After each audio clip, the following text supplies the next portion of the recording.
நண்பர்களுக்கு வணக்கம்.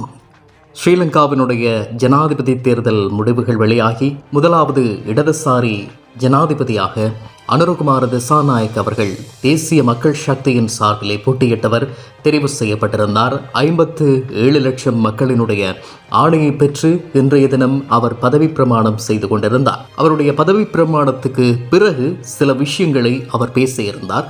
இந்த நாட்டிலே எனக்கு வாக்களித்த மற்றும் வாக்களிக்காத அனைத்து மக்களையும் ஒன்றிணைத்து வாக்களிக்காத மக்களினுடைய விசுவாசத்தையும் நம்பிக்கையும் பெற்றவனாக என்னுடைய ஆட்சி அமையும் என்ற கருத்தை வெளியிட்டிருப்பதோடு, இந்த நாட்டிலே நான் ஒரு மாயாஜால வித்தை காட்டுபவனாக எல்லா விஷயங்களையும் எடுத்தவுடன் மாற்றம் செய்ய முடியாது, எனவே எனக்கு தெரிந்தவை தெரியாதவை என்று சொல்லி பல விடயங்கள் இருக்கிறது, எல்லோரும் கூட்டு பொறுப்புடன் இணைந்து இந்த நாட்டை கட்டி எழுப்புவதற்காக முன்வர வேண்டும் என்ற கோரிக்கையையும் முன்வைத்திருந்தார். இன மத பேதமற்ற ஒரு நல்ல ஆட்சியை இந்த மக்கள் ஜனநாயகத்தினுடைய ஆணையாக கொடுப்பதே என்னுடைய முயற்சி என்று சொல்லியும் தெரிவித்திருந்தார். இந்த ஜனாதிபதி பதவியேற்பு நிகழ்வின் போதும் தேசிய கீதம் இசைக்கப்பட்ட போதும் அந்த சபையிலே இருந்த அத்தனை பேரும் எழுந்து நின்று மரியாதை செலுத்தினார்கள். குறிப்பாக பௌத்த தேரர்கள் உட்பட அத்தனை பேரும் எழுந்து நின்று தேசிய கீதத்துக்கான மரியாதை தேசியத்துக்காக செலுத்தினார்கள்.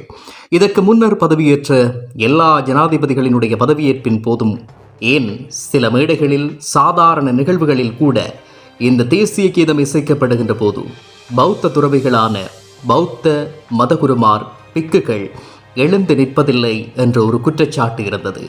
ஏனைய சமயத்தவர்களினுடைய மதகுருமார் எல்லோரும் எழுந்து மரியாதை செலுத்தும் போதும் அவர்கள் மட்டும் எழுந்திருப்பதில்லை என்ற குற்றச்சாட்டு பலர் மத்தியில் இருந்தது.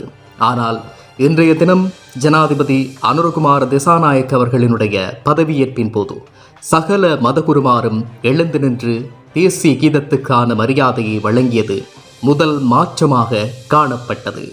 ஜனாதிபதி பாதுகாப்பு படையினுடைய முப்படை தளபதிகளை சந்தித்து கலந்துரையாடினார். நாட்டிலே அமைதியையும் சுபீட்சத்தையும் நிலைநிறுத்துவதற்காக பாதுகாப்பு கடமைகள் தொடர்பான விடயங்கள் கலந்துரையாடப்பட்டிருக்கலாம் என்று எண்ணப்படுகிறது. 22 அமைச்சு பொறுப்புகள் 4 அமைச்சர்களின் கீழ் கொண்டு வரப்போவதாக இப்போது அறிவித்தல் வெளியில் வந்திருக்கிறது. காரணம், தேசிய மக்கள் சக்தியிலே ஜனாதிபதியாக இருக்கக்கூடிய அனுரகுமார திசாநாயக்க உட்பட 4 நாடாளுமன்ற உறுப்பினர்கள் தான் மொத்தமாக இருக்கிறார்கள். அதிலே ஒருவர் அனுரகுமார திசாநாயக்க ஜனாதிபதியான பின்னர் அவருடைய இடத்தை பூரணப்படுத்துவதற்காக கொழும்பு மாவட்டத்திலே 2வது அதிக வாக்குகளை பெற்ற வேட்பாளர் தேசிய மக்கள் சக்தியின் சார்பில் இப்போது நாடாளுமன்ற உறுப்பினராக தெரிவு செய்யப்பட்டு அதற்கான வர்த்தமானி அறிவித்தலும் வெளியிடப்பட்டது. அதன் அடிப்படையில் முதலாவது ஜனாதிபதியிடம் பாதுகாப்பு, பொருளாதாரம், தேசிய கொள்கை திட்டமிடல் போன்ற அமைச்சுக்கள் அவரின் கீழ் உள்ளடக்கப்பட்டிருக்கும். அதேபோல புதிதாக தெரிவு செய்யப்படும் பிரதமரிடம் நல்லாட்சி மற்றும் நிர்வாகத்துக்குட்பட்ட சில அமைச்சுக்கள் பொறுப்பில் இருக்கும். அதேபோல முதலாவது அமைச்சரிடம் சமூக மனிதவள அபிவிருத்தி தொடர்பான விடயங்களை தாங்கக்கூடிய அனைத்து அமைச்சுக்களும் அவர்களே இருக்கும்.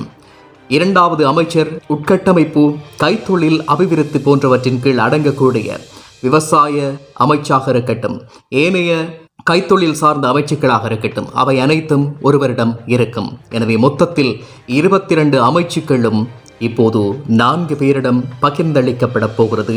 அதிலே ஒருவராக ஜனாதிபதியும் இருக்கப் போகிறார் என்ற புதுமையான ஒரு மாற்றம் இன்றிலிருந்தே ஆரம்பித்திருக்கிறது. இதற்கு அடுத்தபடியாக ஜனாதிபதியாக பதவியேற்றிருக்கக்கூடிய அனுரகுமார திசாநாயக்க அவர்கள் பல மேடைகளில் சொன்ன விஷயம், அரசாங்கத்திலே அங்கம் வகிக்கக்கூடியவர்களினுடைய பல உறவினர்கள் தகுதியற்றவர்களாக பல தலைமை பொறுப்புகளில் இருக்கிறார்கள். உதாரணமாக இலங்கை வங்கியினுடைய தலைமை பொறுப்பாக இருக்கட்டும், தேசிய லொத்தர் சபையினுடைய தலைமை பொறுப்பாக இருக்கட்டும், சதோச நிறுவனத்தினுடைய தலைமை பொறுப்பாக இருக்கட்டும், இப்படி பலவற்றினுடைய தலைவர்களாக இருப்பவர்கள் தகுதி வாய்ந்தவர்கள் கிடையாது, அரசியல்வாதிகளினுடைய நெருங்கிய உறவினர்கள் என்று சொல்லியிருந்தார். அவர்கள் முதலில் மாற்றப்பட வேண்டும் என்ற கருத்தை விதைத்திருந்தார். அதன் அடிப்படையில் சிலர் மாற்றப்படலாம் என்று எதிர்பார்க்கப்படுகையில் சதோச நிறுவனத்தினுடைய தலைவராக இருந்தவர் தன்னுடைய ராஜினாமா கடிதத்தை வழங்கியிருக்கிறார். முன்னாள் ஜனாதிபதி ரணில் விக்ரமசிங்கே அவர்களும் சிறந்த விட்டுக் கொடுப்புடன் இதுவரை காலமும் சிறப்பான முறையில் பொருளாதாரத்தை கட்டி எழுப்பியவர் என்ற வகையில் தன்னுடைய நாட்டை பாதுகாக்க வேண்டிய பொறுப்பை புதிய ஜனாதிபதியினுடைய கரங்களில் கொடுத்துவிட்டு தாமாக விலகிக் கொள்ள அதற்கு அடுத்தபடியாக பிரதமராக இருந்தவரும் தன்னுடைய ராஜினாமா கடிதத்தை முன்னாள் ஜனாதிபதிக்கு அனுப்பி வைத்தார். அதன்படி தென் மாகாணத்தினுடைய ஆளுநர் கூட தன்னுடைய ராஜினாமா கடிதத்தை அனுப்பி வைத்தார்.